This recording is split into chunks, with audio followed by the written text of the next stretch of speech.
नमस्कार, good evening, बहुत स्वागत है। आप देख रहे हैं टॉप 5। हम 5 हाजिर हैं बताने के लिए 5 बजे तक की 25 खबरों का। अब शुरू करते हैं आज का टॉप 5। और सबसे पहले आज की सबसे बड़ी खबर, देश की सबसे बड़ी कॉन्स्टिट्यूएंसी पर आज सारे देश भर की नजर थी, जहां से प्रधानमंत्री ने तीसरी बार अपना नामांकन दाखिल कर दिया। तो देश के प्रधानमंत्री तीसरी बार वाराणसी से अपना पर्चा दाखिल कर चुके हैं। इस दौरान यूपी के सीएम योगी आदित्यनाथ और 4 प्रस्तावक उनके साथ रहे, जिसमें ज्योतिषाचार्य पंडित गणेश्वर शास्त्री, आरएसएस नेता बैजनाथ पटेल, समाज सेवी जो हैं लालचंद कुशवाहा और बीजेपी के नेता संजय सोनकर के नाम है। नामांकन के पहले आप देखें, आज पूरा दिन प्रधानमंत्री मोदी ने दशाश्वमेध घाट से गंगा आरती से शुरुआत की, विधि विधान से पूजन किया, क्रूज पर सवार हुए, नमो घाट तक पहुंचे, सड़क मार्ग से काल भैरव के लिए रवाना हुए, काल भैरव में भी दर्शन किए और तीसरी बार फिर अपना पर्चा दाखिल किया है। कई राज्यों के मुख्यमंत्री, केंद्रीय मंत्री अमित शाह, राजनाथ सिंह, राष्ट्रीय अध्यक्ष जेपी नड्डा, 20 अलग अलग दिग्गज नेता और लोग इसमें शामिल हुए। बीजेपी की बैठक भी हुई है। वाराणसी में लोकसभा चुनाव के अंतिम चरण में यानी 7वें फेज में 1 जून को वोटिंग होगी। प्रधानमंत्री 2014-2019 के बाद एक बार फिर यहां से चुनाव मैदान में। ये 3 तस्वीरें आपको दिखा रहे हैं। ये 3 अलग अलग वर्ष, 2014 जब पहली बार कहा, ये कहते हुए इन्होंने नामांकन दाखिल किया कि किसी ने भेजा नहीं है, मां गंगा ने बुलाया।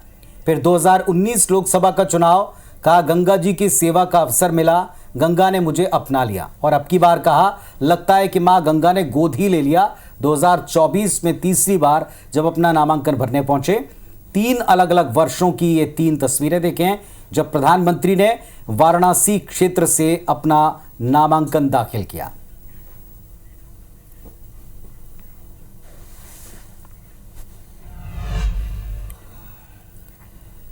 तो आज देश की सबसे बड़ी सीट, क्योंकि इस पर किसी भी दल के आज के दौर के जो सबसे चर्चित चेहरे होते हैं उनमें सबसे बड़े नाम प्रधानमंत्री ने नामांकन दाखिल किया है। विजय में शायद ही किसी को कोई संशय हो, लेकिन मार्जिन कितना रहता है, क्या इतिहास इसके आगे जाता है, आगे बढ़ता है, यह आंकड़ा ऊपर जाता, इस पर सबकी जिज्ञासा बने।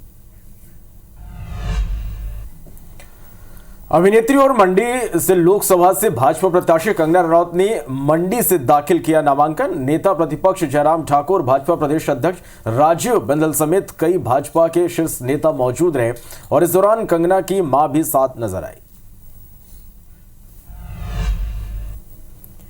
तो उधर बीजेपी के दिग्गज नामांकन दाखिल कर रहे हैं, वहीं दूसरी तरफ कांग्रेस के राष्ट्रीय नेता राहुल गांधी ने एक बार फिर पोस्ट करते हुए प्रधानमंत्री नरेंद्र मोदी पर तंज कसा है। उन्होंने लिखा कि नरेंद्र मोदी ने देश को नोटबंदी की लाइन में तड़पाया, ऑक्सीजन सिलेंडर की लाइन में रुलाया और प्रतियोगी परीक्षा दे रहे युवाओं को कोर्ट कचहरी की लाइन में उलझाया।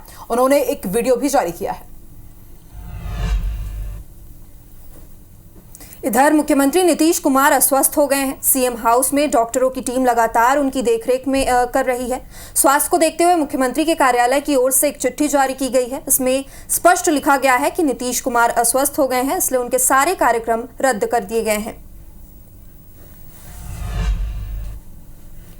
तो वहीं छत्तीसगढ़ भाजपा का कार्टून पोस्टर लगातार जारी है। पोस्टर में अरविंद केजरीवाल पर इस बार तंज कसा गया है। पोस्ट में लिखा है कि केजरीवाल की गारंटी का मतलब भ्रष्टाचार बढ़ने की गारंटी है। पोस्ट में केजरीवाल को भाषण देते हुए दिखाया गया है। पोस्ट में एक शेर का जबड़ा भी दिखाया गया है, जिसमें लिखा गया है दिल्ली का शराब घोटाला। छत्तीसगढ़ में शराब दुकानों के अहाता टेंडर पर सियासत हो रही। टेंडर पर कांग्रेस ने सवाल खड़े किए। संचार विभाग प्रमुख सुशील आनंद शुक्ला ने बयान दिया और कहा कि एक ही ईमेल आईडी से दर्जनों टेंडर डाले गए, बड़े पैमाने पर घोटाले किए जा रहे। कांग्रेस के बयान पर डिप्टी सीएम अरुण साव ने पलटवार किया। उन्होंने कहा कि कांग्रेस ने घर घर शराब पहुंचाने का काम किया। कांग्रेस को प्रश्न उठाने का अधिकार नहीं है। आज भिखारी से लेके रिक्शा वाले से लेके सब्जी बेचने वाले तक सारे लोग कैशलेस हो चुके हैं। तो मेरी तो मांग है सरकार से कि अगर आप वास्तव में कुछ भी भला करना चाहते हैं, कम से कम तो दारू दुकान को भी कैशलेस करना चाहिए और वहाँ नकदीकरण बंद होना चाहिए। ओवर रेट बंद हो जाएगा, सरकार का पैसा सीधा खजाने में जाएगा। फिर उसके अलावा किसी का नोट छीनने का, वहाँ पर लड़ाई झगड़ा होने की स्थिति से मुक्ति मिलेगी। एक ही ईमेल आईडी से दर्जनों की संख्या में टेंडर डाले गए हैं और उनको स्वीकृति भी नहीं दी। ये सारा मामला घोटाले का है। इस पूरे मामले की जांच की जानी चाहिए। ये कांग्रेस पार्टी जिसने घर घर शराब पहुंचाने का काम किया, शराब का गढ़ छत्तीसगढ़ को बनाया, उसे इस तरह के प्रश्न उठाने का कोई अधिकार नहीं।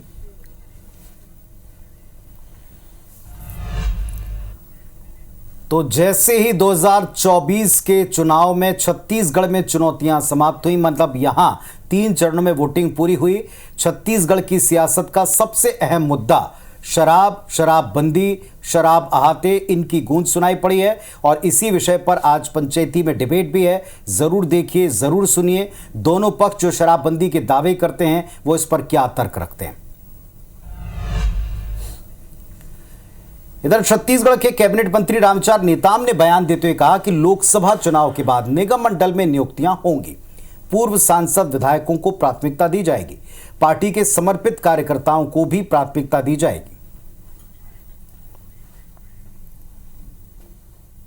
ये चर्चा तो माननीय मुख्यमंत्री जी और हमारे संगठन के जो प्रभारी हैं, संगठन को देखने वाले प्रदेश अध्यक्ष जी हैं, वो सब बैठ करके निर्णय करेंगे। सरकार उसमें जो भी होगा संगठन के साथ बैठ करके, हमारे कोर ग्रुप में जितने माननीय सदस्य हैं वो सभी बैठेंगे। उसमें जो जो पार्टी के निर्णय आगे तय करना होगा वो पार्टी संगठन भी तय करेगा और सरकार का भी निर्णय उसमें बैठ करके जो भी तय करना। मध्य प्रदेश के पूर्व सीएम शिवराज सिंह चौहान सोमवार को पश्चिम बंगाल के दौरे पर थे।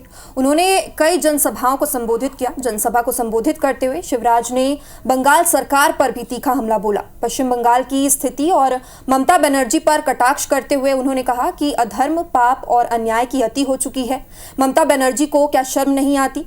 पूर्व सीएम मुख्यमंत्री शिवराज सिंह चौहान ने इंडिया गठबंधन पर भी जमकर निशाना साधा। उन्होंने कहा कि दीदी ने बंगाल में गणतंत्र को गुड़ातंत्र में बदल दिया है। साथ ही शिवराज ने टीएमसी का मतलब तुष्टीकरण, माफिया और करप्शन बताया है। क्या है टीएमसी का मतलब? तुष्टीकरण, माफिया और करप्शन। बोलो, बंगाल में लूट है कि नहीं? बिना पैसे लिए दे कोई काम होता है? तोलाबाजी टैक्स लगता है कि नहीं? यहाँ की सरकार भ्रष्टाचार में डूबी है कि नहीं? तो कल ही मध्य प्रदेश में चौथे चरण के तहत मतदान संपन्न हुए हैं। यहां पर जिम्मेदारी संभालने के बाद अब मध्य प्रदेश के तमाम दिग्गज नेता मंत्री दूसरे राज्यों में जा रहे हैं और इसी के तहत पूर्व सीएम शिवराज सिंह चौहान बंगाल पहुंचे और ममता सरकार पर जमकर हमलावर नजर आए। बहरहाल अब आगे बढ़ते, रुक करते हैं कुछ दूसरी खबरों का। इधर बीजापुर में नक्सलियों के लगाए आईईडी से 2 बच्चों की मौत हो गई है, जिस पर सीएम विष्णुदेव साय ने एक्स पर पोस्ट कर दुख जताया। उन्होंने लिखा कि ईश्वर अबोध बच्चों की आत्मा को शांति दे, ईश्वर शोकाकुल परिजनों को संबल दे। नक्सलवाद का काला साया हमारे बच्चों को निगल रहा है। नक्सलवाद किसी भी हाल में बर्दाश्त नहीं किया जाएगा और नक्सलियों को मासूमों की मौत की कीमत चुकानी होगी। तो नक्सली मुठभेड़ पर कांग्रेस ने सवाल उठाए, जिस पर डिप्टी सीएम अरुण साव ने कहा कि कांग्रेस सवाल खड़ा कर रही है, यह दुर्भाग्यजनक है। कांग्रेस के लोग सर्जिकल स्ट्राइक पर भी सवाल उठाते हैं। कांग्रेस ने नक्सलवाद को पालने पोसने का काम किया। हमारे जवान ईमानदारी से काम कर रहे हैं। देखिए, ये वही कांग्रेस पार्टी है जो सर्जिकल स्ट्राइक पर प्रश्न चिन्ह लगाया। अब जब हमारे सुरक्षा बल बस्तर में शांति बहाली का काम कर रहे हैं, बस्तर को विकास की दिशा में ले जाना चाह रहे हैं, उस पर भी कांग्रेस पार्टी प्रश्न चिन्ह उठा रही है। ये बहुत ही दुर्भाग्यजनक है।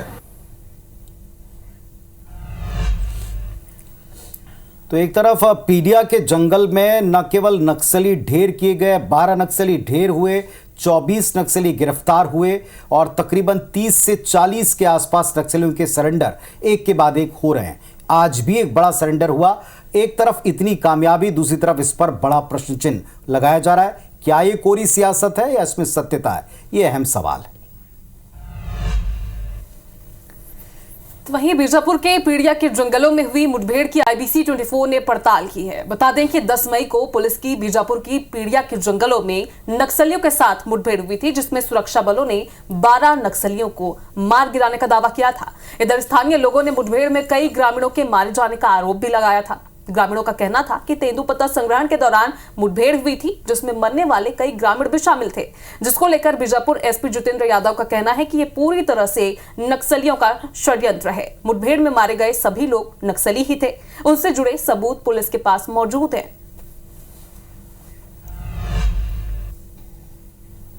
आंध्र प्रदेश के पालनाडु में कल देर रात जमकर मारपीट हुई। प्रचार के दौरान TDP और YSR कांग्रेस के कार्यकर्ता भिड़ बैठे। दोनों तरफ से जमकर मारपीट हुई। गुस्साए लोगों ने कई गाड़ियां भी फूंक दी। भीड़ को रोकने के लिए पुलिस को लाठियां भांजनी पड़ी, आंसू गैस के गोले भी दागने पड़े।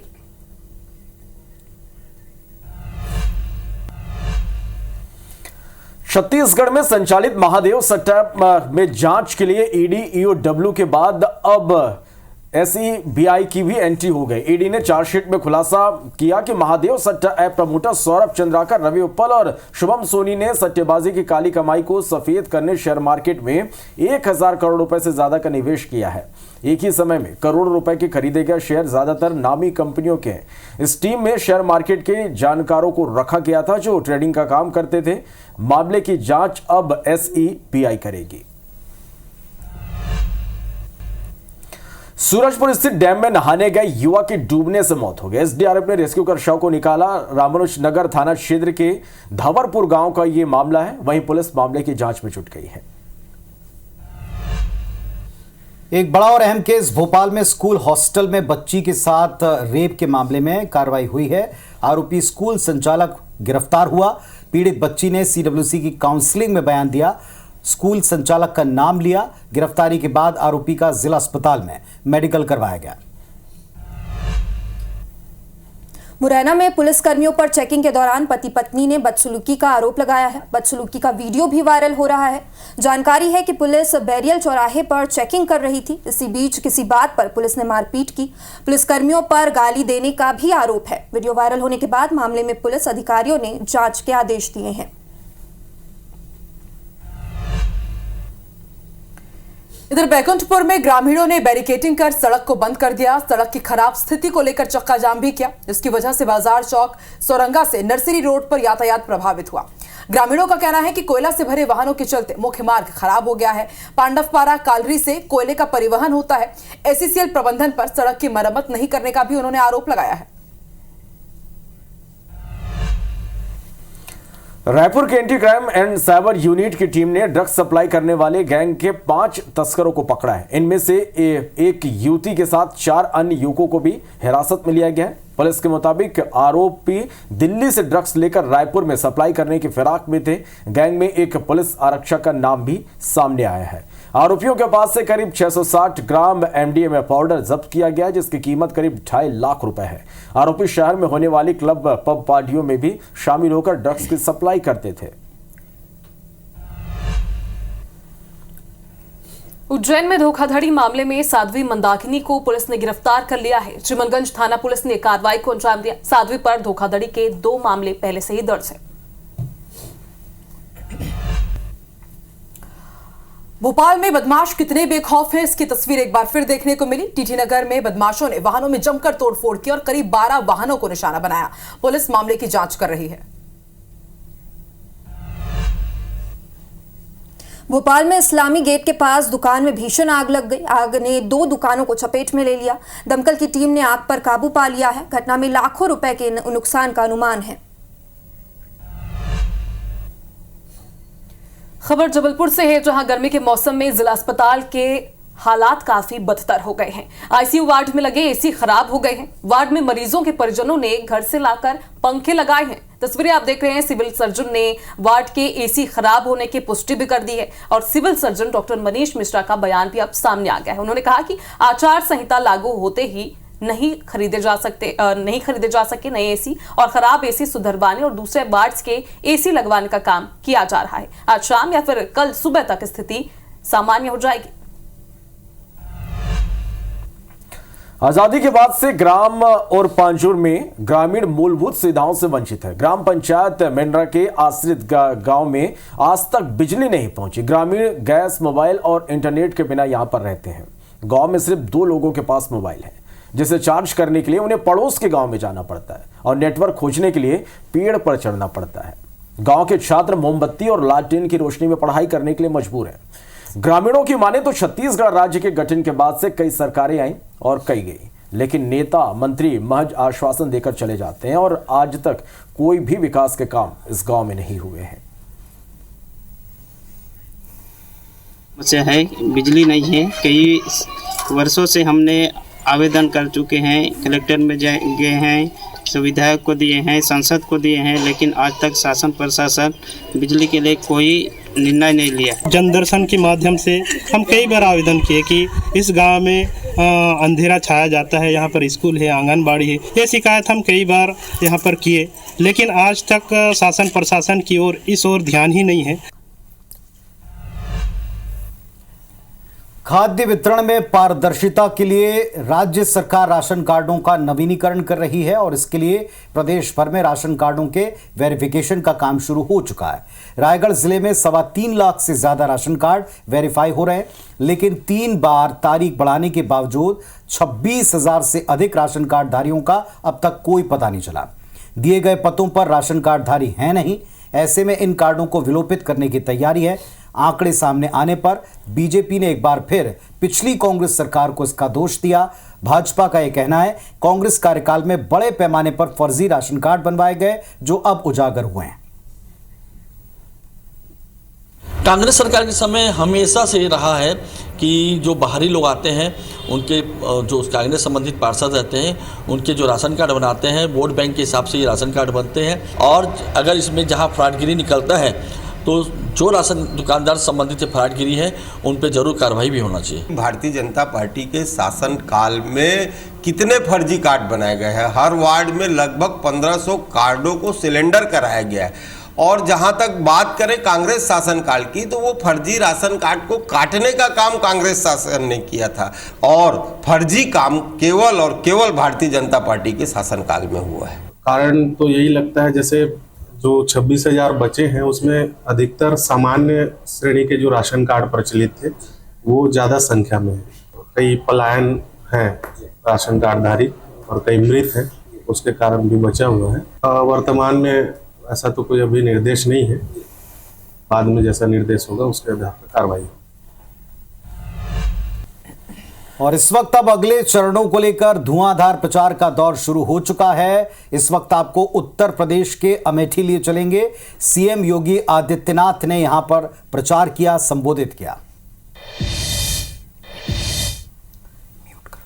4 करोड़ गरीबों के मकान बन गए और मैं आपसे फिर यहां से मंच से घोषणा कर रहा हूं, जितने बाकी हैं उन लोगों की सूची बना दीजिए। इस चुनाव के बाद अगले 5 वर्ष के अंदर उनको भी एक एक मकान मिल जाएगा। बहनों और भाइयों, एक तरफ गरीब के प्रति यह कार्य करने वाली सरकार और दूसरी तरफ कांग्रेस और सपा के लोग एक तरफ राम का विरोध करते हैं और दूसरी तरफ पाकिस्तान का समर्थन। कहते हैं पाकिस्तान का विरोध मत करो, उसके पास एटम बम है। अरे हमने कहा उससे पावरफुल एटम बम हमारे पास भी है। कांग्रेस और सपा के गुमराह में आने की आवश्यकता नहीं, तमाम प्रकार के भ्रम पैदा करेंगे। इन्होंने पिछले 70 वर्षों में केवल भ्रम ही फैलाया है, जाति के नाम पर, आपस में लड़ा बढ़ा करके, भ्रष्टाचार के नाम पर, अराजकता के नाम पर। एक ही बात बोलनी है जो देश की आवाज है कि जो राम को लाए हैं। और बीते कुछ दिनों से सारे देश के अलग अलग हिस्सों में मौसम अचानक करवट ले रहा है, बदल रहा है और उसके कई हादसे भी सामने आए। मुंबई में हादसा हुआ जहां एक होर्डिंग गिर गया। हादसे में 14 की मौत हो गई है, 43 लोग इसकी चपेट में आकर घायल हो गए हैं। अस्पताल में इलाज चल रहा है। दरअसल अचानक से आंधी तूफान आया, होर्डिंग गिरा और उसकी चपेट में कई लोग आए। घाटकोपर इलाका है जहां तबाही का मंजर देखा। हाई लेवल जांच के आदेश इसमें हो चुके हैं। दिल्ली में आंधी तूफान के साथ तेज बारिश का क्रम देखा है। पिछले कुछ घंटों में। और इसी तरह मुंबई में जब तेज तूफान चला तो एक होर्डिंग गिर गया घाटकोपर इलाके में, 12 की जान चली गई, 43 लोग इसमें घायल हुए। दो तस्वीरें आप देख रहे हैं, एक तरफ तूफान के तुरंत बाद तबाही का मंजर और एक आज सुबह के हालात।